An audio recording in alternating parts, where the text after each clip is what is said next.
Hello and welcome to another episode of a Brothers Creed podcast where we inspire fathers to build the blueprint for the next generation. We are the Thomas Brothers, and I'm Ethan. And I'm Jared, and we're excited today because we always do our Halloween episode around Halloween. It's a tradition. These take a little bit more work, but I appreciate Ethan indulging and putting something together. Ethan always puts something great together. So thank you for doing this, and I always love these stories that we tell. I kind of like think of this as like a cool journal. You know, maybe one day, our great grandchildren will come back and listen to these episodes and be like, "Oh man, this is what my great grandfather talked about." You know, we don't have anything like that nowadays, except for maybe a journal. But heck, people back then, a theatrical. We could put all the theatrical episodes that we've done. You know, like all the stories we've done, and or just everything. Cool. You know, like what we're talking about, things that are current. You know, what we're thinking about, the way that we view the world. You know, all those things. Imagine if you go back and listen to a podcast from the Egyptians. You know. That'd be crazy. So, in 1,000 years, I'll be digging up a Brothers Creed podcast and listening. But, so we got some spooky stories for you today. Ethan and I both put together a theatrical spooky story. Mine is a true story, but also a legend. And then Ethan's is just a cool story. Mine is truly awesome. Oh, okay. Excellent. That's it. Very good. And then we got we're going to talk about some other creepy stuff from history. And it's going to be a great episode. I've been looking forward to this one, and let's get it started. All right, let's do it. Do not go gentle into that good night. Old age should burn and rave at close of day. You should be a monster, an absolute monster, and then you should learn how to control it. No retreat, no surrender. You can't conceive of what I'm capable of! There is no tomorrow! There is no tomorrow! What we do in life, that goes in eternity. All right. Okay, so go ahead. Sorry. Yeah. So I say we just jump right in. You know, Jared and I each came up with a story, and then kind of narrated that story, and then made it more theatrical, right? Maybe a little more entertaining, some music, some background screams, right? This is a little bit of like spook-esque, right? Exactly. The Spooked podcast, remember? Yeah, that one. That's always a good one. That's a good one, yeah. So it'll be good. All right, so you want to do yours first? Yeah, we can do mine first. All right. I will put it on. Here it goes.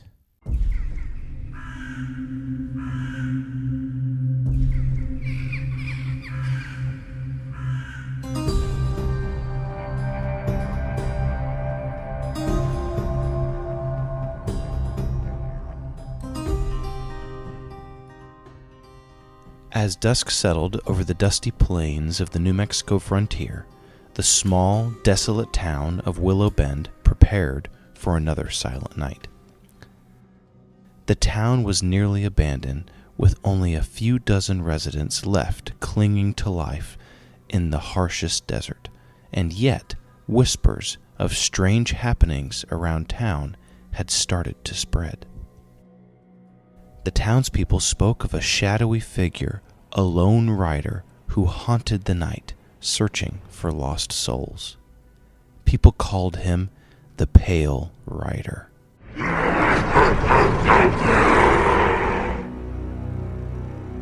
A man who'd supposedly died years ago but returned night after night, riding under the light of the moon. Some said he was looking for something he'd lost, or perhaps someone to take with him. No one had actually seen him, but every so often you'd hear about someone who went missing, a saddle left empty, a horse riding back to town without its rider. One evening, a gunslinger named Eli Kincaid rode into Willow Bend. Weary from days on the trail, he was tall, lean, and quiet, the kind of man who spoke little and carried 2 6-shooters on his belt, like they were extensions of his own hands. The townspeople warned him about the pale rider as soon as he stepped foot in the saloon. They told him of the hauntings, of the figures in the dark, and of the eerie, chilling voice that some swore they'd heard. But Eli only chuckled, dismissing it as campfire stories. "Oh, you're all too jumpy," taking a long sip from his whiskey. "There's no ghost rider. Those are just tales to keep folks away."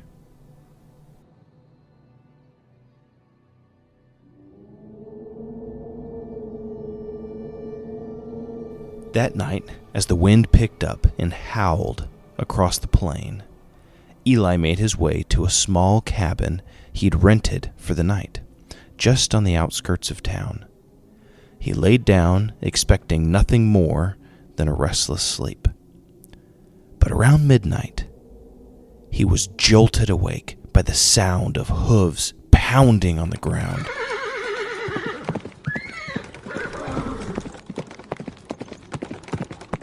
Louder than anything he had ever heard, it sounded like thunder rolling through the plains.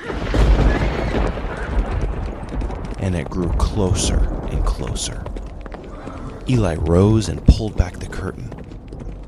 A strange mist had gathered over the town, and through it he saw a single figure riding through the center of Willow Bend, his horse moving with an unnatural speed.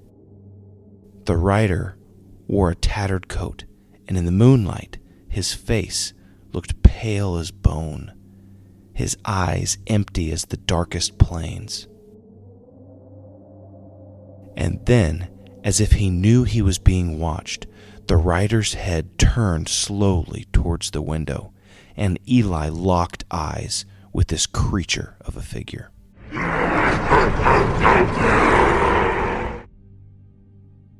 Eli fell back, his heart pounding.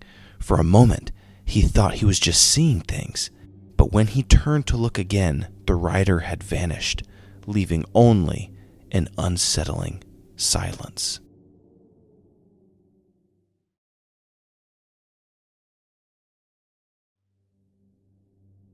He tried to calm himself, but sleep wouldn't come.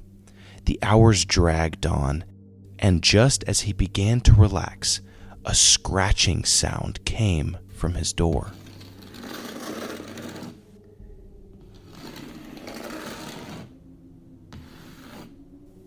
Slow and steady, like someone scraping a nail along the wood.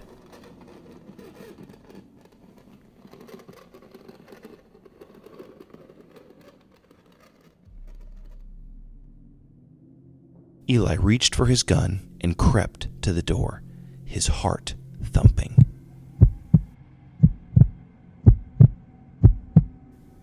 He flung it open, aimed into the dark, but there was no one there. Only his own boot tracks in the dirt and a chilling whisper that carried on the night breeze. Eli Kincaid. Eli Kincaid. His name repeated over and over, drifting across the empty plains. He fired into the dark, his shots echoing.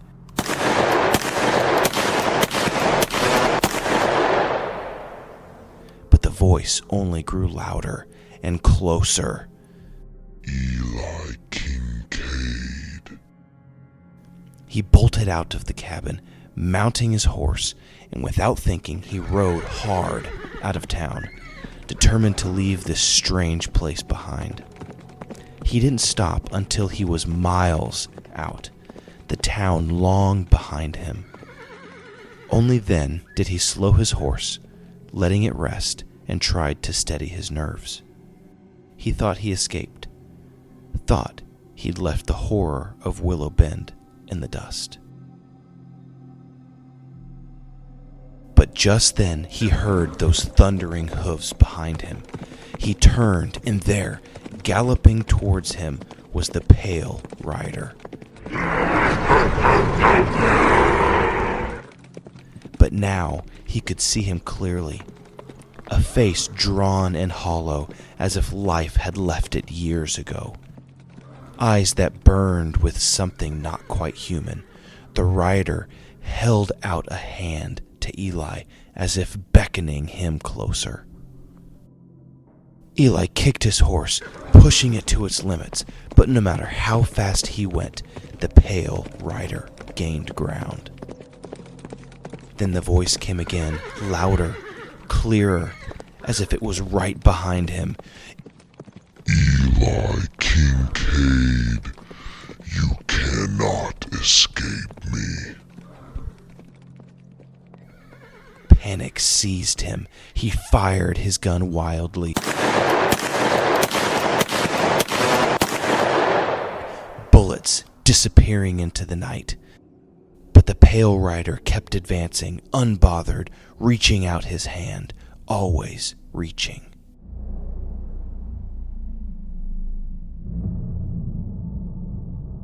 Then Eli felt something cold grip his shoulder, a chill that seeped into his bones. And when he looked up, the rider was there, face to face, those empty eyes piercing through him.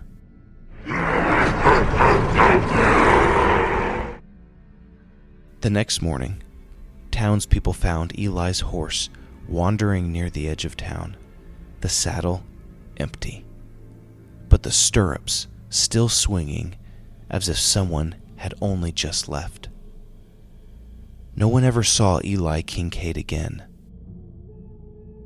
But folks say if you listen on a quiet night, you can hear the sound of his voice carry on the wind, pleading, calling for someone to save him from the rider that had caught him.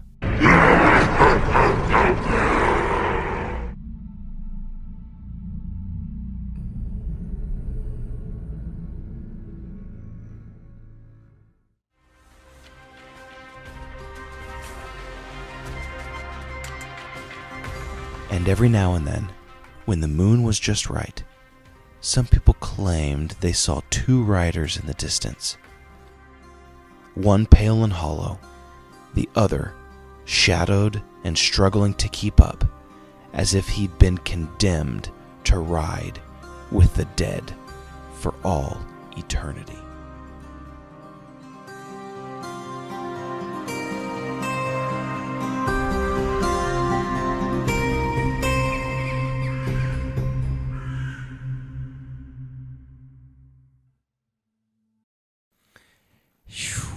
Man. There it is. Always reaching. Always reaching. Dude, that was good. It's like a Ghost Rider. You don't want to be a Ghost Rider. Yeah, it was interesting. In previous years, I've kind of felt like they were more spooky. This one wasn't as spooky, but it was kind of like a cool story. Yeah. That was like being told that like had kind of some elements of some kind of Ghost Rider-y stuff to it. So no, it's very good. I liked it. Creepy and I just think about like if you kind of put yourself in those shoes, imagine like way back then, there was no freaking lights. You're just out on the plains. Imagine the moon or stars are hidden by the clouds. It's pitch black outside. You hear someone call your name from the bushes. That's really, really creepy. Mm-hmm. That'd be the pale rider. It'd freak you out, man. Especially if you saw some big old white skeleton-looking guy on a horse headed straight for you. Oh my gosh, I'd be riding like a bat out of hell, as they say. Yep.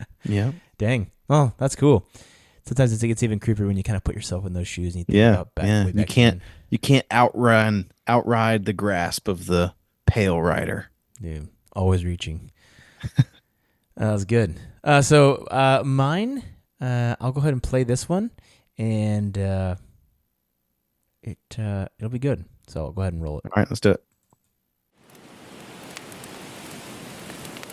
It was the evening of November 22nd in the year of 1718 that Edward Teach and his small band of men were sitting on a chilly beach on the island of Ocracoke off the coast of North Carolina.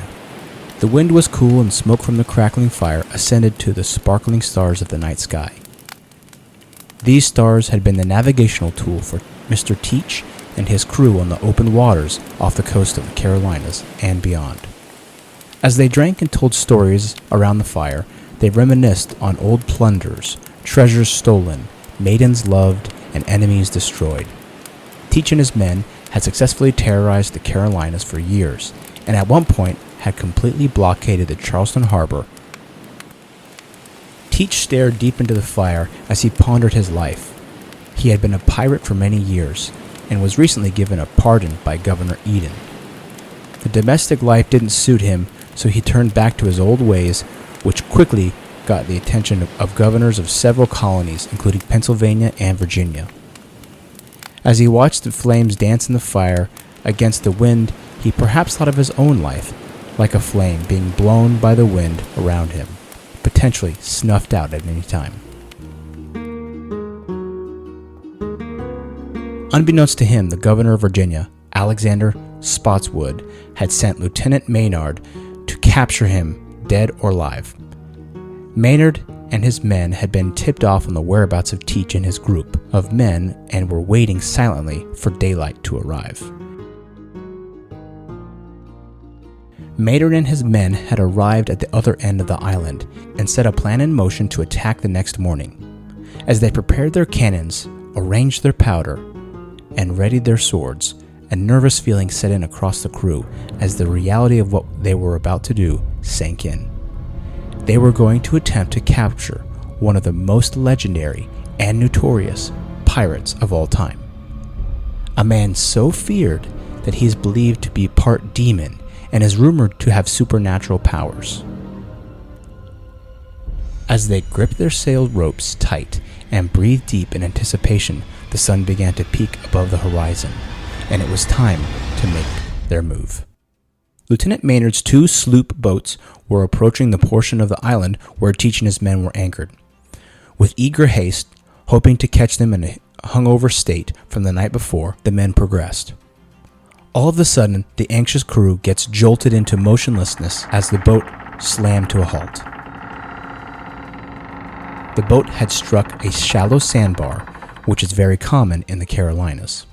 The already anxious captain and crew of the 2 boats frantically tried to lighten the boats to clear the sandbar. They are throwing equipment, heavy materials, water casks, and more over the side of the boat to lighten the load. The splashing and commotion from this frantic effort to get unstuck alerts the sleeping pirates, and the element of surprise was lost.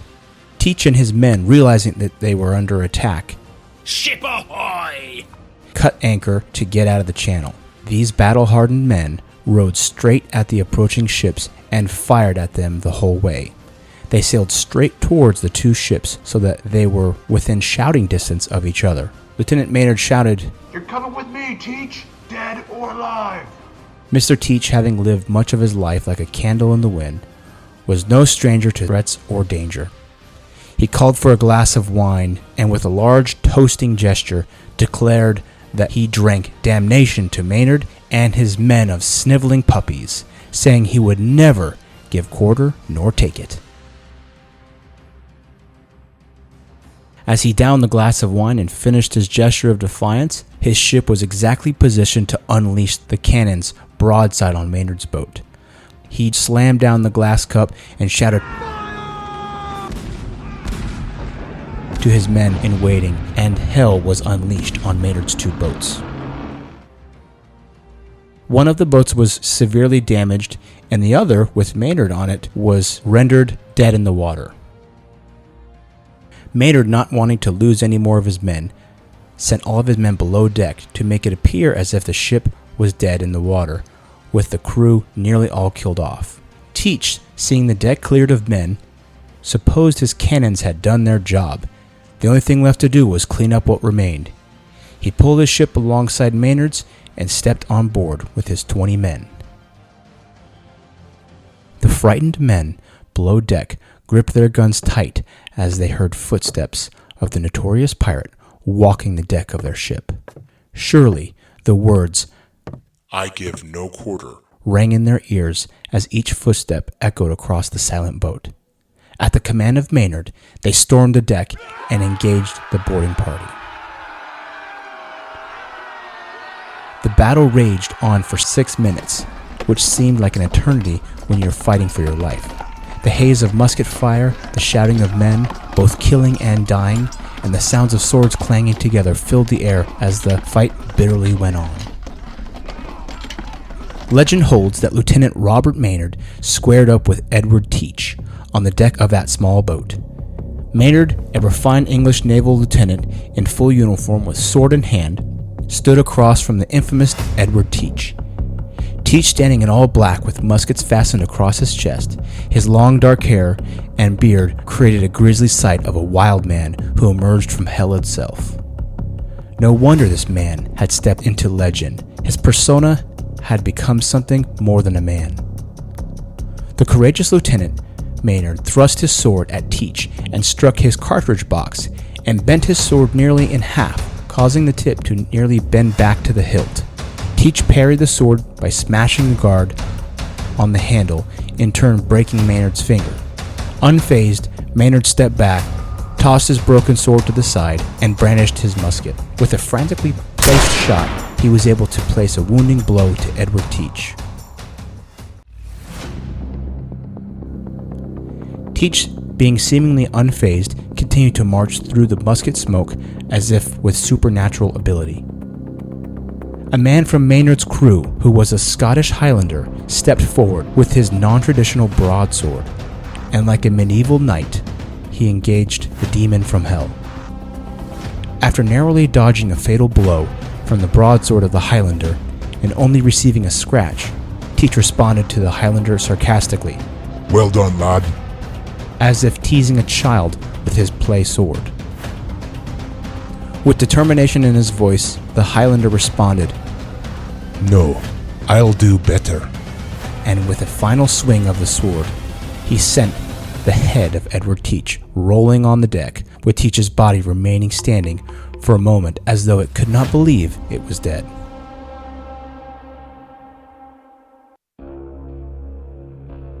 The story of Teach's final moments have turned to legend over the years, but we know from Maynard's personal account that Teach fell in battle with no less than 5 shots in him and at least 20 dismal cuts across his body, with the removal of his head being the final blow.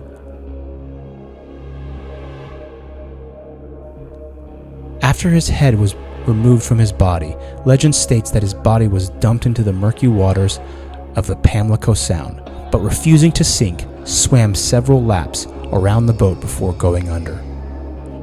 Surely, the men of Lieutenant Maynard's crew were astounded at what it finally took to take down this legend, who seemed to be more demon than man. Maynard hoisted the severed head up on the bowsprit of his boat to showcase his kill, and kept it there as he sailed north to collect his $100 bounty from the governor of Virginia. The legend of Edward Teach's life and final moments have gone down in history as one of the most notorious pirates of all time. You may know him by his nickname, Blackbeard. To this day, on the island of Ocracoke, in an inlet named Teach's Hole, named after Edward Teach's camp on that fatal day, folks say that Blackbeard's ghostly body haunts the waters and shoreline. They say people report seeing strange lights moving beneath the water in the cove. They say a ghostly light swimming through the waters is thought to be Blackbeard's body in search of his head. There are some that believe on stormy nights you can hear the pained voice of Blackbeard bellowing out in the wind. "Where is my head? Where is my head?"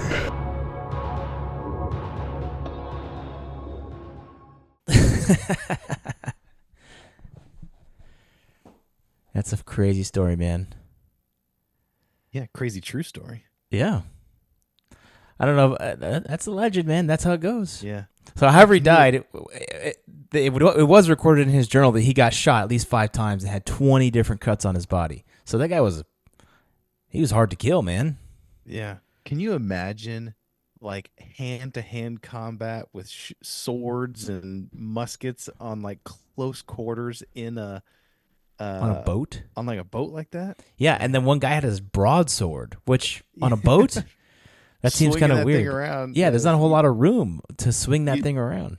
Only be able to use that on top deck. Yeah, exactly. So that was kind of crazy. Yeah. Cool. Awesome music. I like the music. Thanks, man. Yeah, it was kind of a really cool story, a real cool legend of North Carolina, which is where we basically live and grew up, and it was isn't Ocracoke? I was trying to think. Isn't Ocracoke that island that Jamestown Island was on though? That disappeared? No, I thought that was like Croatoa or something like that. That was what was written on the tree, Croatoa, right? Or Croatoa or something? Yeah. Maybe not. I can't remember that. Maybe we'll have to do another story on them. Yeah. That's actually of the one of the lost colony of Jamestown, right, or something. Yeah. That was one of the kind of spooky topics that that I was going to bring up was kind of unexplained disappearances. There's lots of things that are unexplained, right? That the lost colony of Ocracoke, or I don't know, whatever it is. That's one that's just like, completely disappeared. Like nobody knew what happened. There was no trace of those people. Did they pick up? Did they go somewhere? Were they abducted by aliens? I don't know. They're what about that? In that one, it was like the Malaysia flight. Did you hear about? They just like completely disappeared. It just like fell off the map. So apparently there was some video that was out there, and some guy on YouTube posted this video, and then someone has taken a deeper look at it and confirmed that it actually is satellite imaging. Basically, it's a satellite image of that plane flying, and all of a sudden, like 3 orbs come around the plane, and they start like circling the plane super fast. And then it just goes boop, and it just like there's a flash, and then the thing is gone. Yeah. And the guy was saying that like based off of the satellite, like it was like a raw picture from the like feed from the satellite, and he's like, this looks like it, and he's like, apparently there was something that recently came out where this was getting a lot more buzz, that original footage. Now that UFOs are getting a lot more buzz, like this is like, hey, and I think there was some kind of something somebody said that there was satellite footage. It's kind of like that underwater, that underwater submarine that blew up, and they're like, oh, we don't know, let's go look for him. But like the Navy heard it within like 5 seconds, and they knew that thing was exploded. They just didn't say anything. It's like they just didn't say anything. Yeah. Well, and there was another one too that I had looked up. There was a plane in the 1950s, or in 1950, there was a Canadian plane that was carrying 44 people that was flying over the Yukon. It just completely vanished, and it was never found. Wow. They put this massive military search out there, and they searched for months and months. And over 70 years later or whatever, there's still no trace of that aircraft or its passengers. And so crazy, kind of interesting. We my wife and I recently went on a cruise to Bermuda, and I was kind of razzing my older son. I was like, yeah, we're going to Bermuda, and he was like, are you going in the Bermuda Triangle? And I was like, well, yeah, I mean, we'll be in the Bermuda Triangle. And then he got, I was kind of, we'd read a book on it a while ago, and ships and planes getting lost in the Bermuda Triangle, and he was like, I don't think you should go. And I was like, no, bud, it'll be fine. Well, technically, I don't think you were in the Bermuda Triangle, because the Bermuda Triangle goes from what, Bermuda to Bahamas to like Miami, right? I think it's to Florida, to maybe what is it? Cuba, yeah. So you left from Boston, so you were north of the triangle. Well, yeah, but if you're on the island, then you're in there. I mean, I guess it depends on if we came on the north part of the island or the south part of the island. Yeah, but, yeah, yeah. No, that's but yeah, so funny. that's just that's one thing that is just really crazy. There's just so many unexplained things that, I mean, yeah, maybe that flight in Canada, maybe there's still, it's just, there's so much land out there. Maybe it just crashed in the middle of nowhere, and hey, it's if got they snowed over or plane something. wreckage is still sitting out there, got grown over by plants and everything else, or I don't know, crazy. Yeah. Yeah, there's a lot of, who knows? Just, those stories will never be told. They just disappear,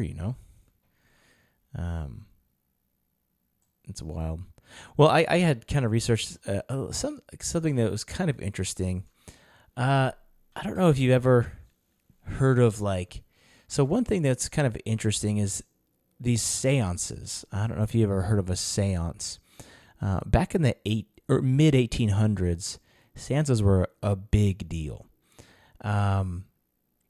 It was kind of part of this spiritualism movement, and it centered around contacting the dead through mediums. So it really, the understanding the context at the time is really interesting. Around the mid 1800s and early 1800s, it was technologically, the U.S. was going, and this is in the U.S., it was going rapidly accelerating, right? Electricity was coming about. People were beginning to understand magnetism more, and photography was becoming more popular. Obviously, it had been around for some time, but it was becoming more popular. And so all of these things was very new, very exciting, and people were learning all kinds of new stuff. And there was this kind of a religious, spiritualistic revival as well. And then the Civil War hit, right? Everybody in the United States was affected by the Civil War, and they knew someone that had died, or they had experienced some kind of tragic passing. And so a lot of them wanted to communicate with loved ones that had passed. And these mediums kind of filled that void. And also, it was kind of a show. It was almost like entertainment, but hey, we're dabbling with the other side. And it's kind of oh, well, that's kind of interesting. I wanted to see what that is. There was all these kind of road shows and traveling entertainers and stuff. And so it was kind of an oddity, but something that people were interested in, either for entertainment purposes or actually talk to loved ones on the other side. Interestingly enough, Abraham Lincoln, his wife, had a seance in the White House, trying to communicate with some of her children who had died. The Queen of England had a seance, had many seances, it said, in Buckingham Palace to communicate with her dead husband, Prince Albert, who died in 1861. And so there was this really big surge. Also, you think about it, most of these mediums were women. And so it was a way for women to kind of come into a position of power in a job where, I can talk to the dead, and people would respect that. We're in a time where women didn't really have many rights or couldn't really do hardly anything. Women couldn't even vote, And so it was kind of it was somewhat of a female empowerment thing, to where they could be in a position where they were respected and they could make money. So it's an interesting period in history, and I wanted to talk about some of the things that were being done. There's so many different things that they would do. One of them is table levitation, where the table would just levitate up, and they would all be sitting around, and they would always have to do it in very dark conditions. And the table would levitate up, and it would fly up, and people would go, oh my gosh. There's another thing called slate writing, where they would take a piece of chalk and they would put it under a thing, and then they would put the board face down, and then they would just shake the table, and the board would, and then this piece of slate would shake, and then they'd look at it and they would see what it wrote, and it would say, oh, do you see the S here? And do you see the T here? Do you see the U? Yeah, it says you're stupid, so something like that, And so there was also, a couple other different things that they would do. One of the most bizarre that I think is something called ectoplasm, where these people would have like some type of substance release out of their orifices, whether it's their nose or their ears or their mouth, and it looks like when people like vape, and they have all this smoke coming out of their mouth. It looks kind of like that in different cases, because there's some pictures. There were some researchers that said that ectoplasm is, quote, very variable in appearance, being sometimes vaporous, sometimes a plastic paste, sometimes a bundle of fine threads, or membrane with swelling or fringes, or a fine fabric like tissue. So these things would release, and they would hypothesize that, the ectoplasm is this part of their spirit that comes out of their body, and then the spirit manifests through the medium, through this ectoplasm, and they can communicate or whatever. And so you see all these wild pictures of like smoke coming out of it and like coming out of people's eyes, and you even see people like pictures of faces showing up in the ectoplasm too, right? And so people were really, really weirded out by that, and they're very intrigued. A lot of photography would go on with this, ghost pictures, where they would take a picture and there would be a ghost in the picture, stuff like that.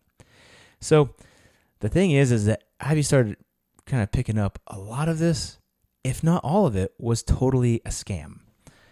People who are vulnerable. Even the ectoplasm? Yeah, I'll tell you this story in a second. Even people who are vulnerable and they want to communicate, or they want to touch the other side, or they want to have that experience, they can easily be duped by these master manipulators. It started off with these two twins who were young kids, and they claimed that they were mediums, and they would click their knuckles and their toes and stuff together and act like it was spirits knocking on the table or whatever. It's like, how many children did you lose? And they would crack their knuckles 3 or 4 times, and say, did you hear it? I think it was 1, 2, 3. Oh my gosh, that's right, And so these girls later, they became mediums, big deals when they were older, but later in life, in the late 1800s, they were like, yeah, we were just scamming people. And we feel really bad about it, and we didn't really know any better when we were younger, but we were just cracking our knuckles and cracking our toes and stuff. So despite those two main predecessors, or two gals who kind of started off this whole phenomenon, obviously other mediums showed up and said that they could do the same thing or they could do different things, but people still really believed in the spiritualism aspect of it. And so there was all kinds of researchers trying to do stuff. Like there was one researcher I was reading about who went to this woman's house, and he stayed with the family, and he like wrote a book about how crazy this stuff was. But some of the critics are like, this guy got duped, obviously. If you look at these pictures, you can easily see strings on some of these things. You can easily see this, or maybe he was in on it too. And so some of the ectoplasm, it was simply, on many occasions, it was just fraudulent. It's hard to tell every occasion, obviously, but many mediums had used methods of swallowing and regurgitating cheesecloth, textile products smoothed with potato starch, and in other cases, the ectoplasm was made of paper cloth, egg white, or butter muslin, so kind of cloth. And so they would have these cloths come out. There was this one woman who had a face. It was like a cloth, and there was a face of a woman inside this kind of smoky looking thing. And they took a little bit of a deeper look at it, oh my gosh, it's a face that's manifesting. And if you take a closer look at the picture, it's a picture from a magazine. You can even see the words on the front of the magazine in the woman's face. You can see some of the letters of the words. And so she had cut pictures out of a magazine and put it in this fake thing, and then it's this woman's spirit is coming through, and just obviously all this is done in very low light. And you can't tell anything that's going on, and the ambiance is so crazy. How hard is it to make a table shake, or some of these scam tactics these people were doing? And after a lot of this was happening, it really, really fell out of favor. People got called out left and right. A lot of these women who were doing this were called out as charlatans. They kind of stopped doing it, moved away, and just put away the practice. That's why you don't see it done today. You don't see anybody having ectoplasm come out of their mouth today. And I looked. I was like, is this anybody still claim that this is legit today? And I didn't see anything. And it's probably because it was never legit in the first place. And if it was, why couldn't they replicate that today? But it's just like they kind of got caught with their pants down, I guess you could say. And it's just kind of. Go ahead. I remember watching a thing one time a lot of times they had like switches and like pedals under the table and stuff, under the table and stuff like that, or they had assistants that were in other rooms that would like do things and pull strings and make, they were like in the walls, and they'd make the candles go picture out, the candle go out, or the picture on the wall go crooked or something, and it's all just so it's a spooky show. It was all house. It was all a scam. And these people were masters at it, right? If you get in the right environment and you're hyped up enough, and even if you have a little bit of desire to be like, well, maybe this is true, then they could almost convince you. And if you see it with your own eyes, what's more convincing than that, But it's like if anybody who's going to a magic show, they know, David Copperfield's not actually flying. He's doing a trick somehow. What? Newsflash, spoiler alert. And so I thought these were really interesting, and just how this phenomenon has came up, and then it was just so fraught with scammers. And I'm not saying that every single person who has ever claimed to communicate with the other side is a liar or was a liar, because I don't know if that's true or not. But I do know that there was a lot of people that were scamming people, trying to pretend they were put on this big show, like it was some kind of contact with the other side, And so it really makes you stop and think, if that can happen to people in like the 1800s, what about now with all the technology that we have? We talked about Project Bluebeam, right? Yep. Where there's this idea that the government would project some type of alien invasion that would make it look like the Second Coming or whatever you believe in. And so, and if you see it with your eyes, then it must be true, right? What did Richard Nixon say? If people don't believe it until they see it on TV. So anyway, just keep your head on a swivel out there. And even though you might see something, still do some due diligence and try to have that objective perspective, if possible, to avoid being sucked into scams like this. So it's a little bit of a spooky warning. Yeah, I mean, I bet you being in the rooms during those times, I bet you it was spooky. Yeah, I bet. I bet it was a really kind of a scary experience. It's like being in a scary movie that you're in the movie, right? And you're like, well, there's a chance that this could be real, and I'm seeing the pictures frames on the walls flip around, and this table that I have my hands on has floated all the way up to the ceiling. What's up with that? Yeah. So I'm sure it was wild. I would, I probably would have been if that stuff was going on. I might have been like, oh, that's interesting. I'll hear more about that. If I can communicate with my father or my brother from the other side and just tell them I love them, I never got to say that when they went off to war and died. I mean, they were kind of preying on that vulnerability in people. So interesting. Yeah. Well, this has been a great episode. Yep, there's lots out there, and we always love to explore. We explore all kinds of stuff, and kind of the mysteries of life. And in fact, it's one of the pillars of our podcast. That's right. Exploration. It is. And so we're all about that. And if you're not about that, you should be, because there's so much in this world to learn and to understand. And if you have a closed mind to what could be out there, or what is happening, or what new things to learn, then you're doing yourself a disservice and your kids a disservice and those around you as well. So open your mind, talk to people, have open conversations. I know that this is a really tense time right now in our country with the election coming up in another week. So hopefully that goes smoothly. But open your mind, talk to folks, explore. That's what we're all about. So with that, let's build that creed together. All right, let's do it.